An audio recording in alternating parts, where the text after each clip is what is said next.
les automobilistes utilisant les distributeurs automatiques de carburant appelés le DAC, soit en termes clairs, distributeurs automatiques de carburant, doivent obligatoirement payer par carte bancaire. Après avoir introduit leur carte, ils sont informés de la limite de paiement autorisée sur le DAC, de 50 à 180 €. En général, ils se servent en carburant, et prennent le ticket justifiant de la somme dépensée. Or ceux qui disposent d'une carte avec autorisation systématique, comme la plupart de personnes, ne savent pas, à ce moment-là, que leurs achats ultérieurs peuvent être compromis.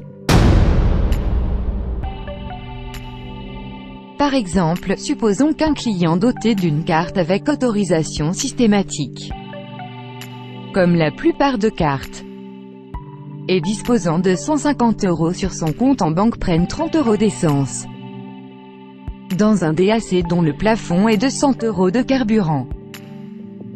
Un total de 130 € sera bloqué sur son compte pendant quelques jours.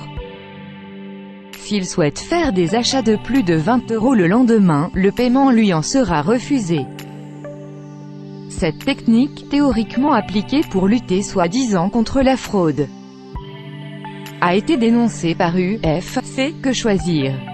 Le seul organisme qui a le pouvoir de bloquer votre compte bancaire est votre banque, la Banque de France, un huissier de justice ou le Trésor public.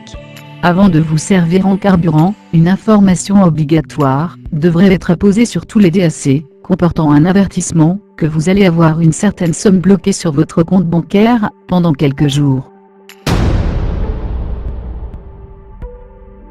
Il est toutefois étonnant que ce procédé ne s'applique pas dans les paiements automatiques des supermarchés, où l'on zappe ses produits avant paiement, sans passer par une caissière. Mais nous pensons que les concepteurs, ou le gouvernement, doit plancher sans doute sur ce système. La Banque de France devrait interdire ce procédé. Un procédé illégal, qui consiste à utiliser une violation de la vie privée, des comptes bancaires. Mais ceci reste un long débat, qui peut-être un jour, motivera un député à soumettre un projet à l'Assemblée nationale. Mais toutefois, si vous n'êtes pas à découvert, sur votre compte bancaire, comme plus de 60% de Français, vous ne pourrez certainement pas vous apercevoir de ce procédé mafieux. Mais, cependant il vaut mieux de ne pas tenter le diable.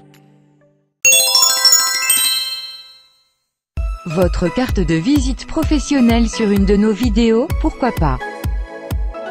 Votre carte de visite attractive pour vos informations professionnelles ou privées. De l'information en texte et audio, en images et vidéos sonores. Un produit à proposer, un bien immobilier à vendre ou à louer, une information professionnelle à faire passer. Il n'y a pas de petite ou de grande communication, tous les moyens sont bons pour communiquer. Vous faire connaître est une principale nécessité pour votre démarche. Nos vidéos sont visibles sur YouTube, Dailymotion, Twitter, Vimeo. Et aussi, un moyen de venir en aide aux personnes qui produisent, bénévolement des vidéos, pour les déficients visuels et malvoyants. Pas de paiement par clic, mais des tarifs attractifs au mois, ou à l'année. Votre contact sur chronique.laposte.net. Objet, publicité La Chronique 2018. Nous vous répondrons dans les meilleurs délais. Merci. Et à très bientôt.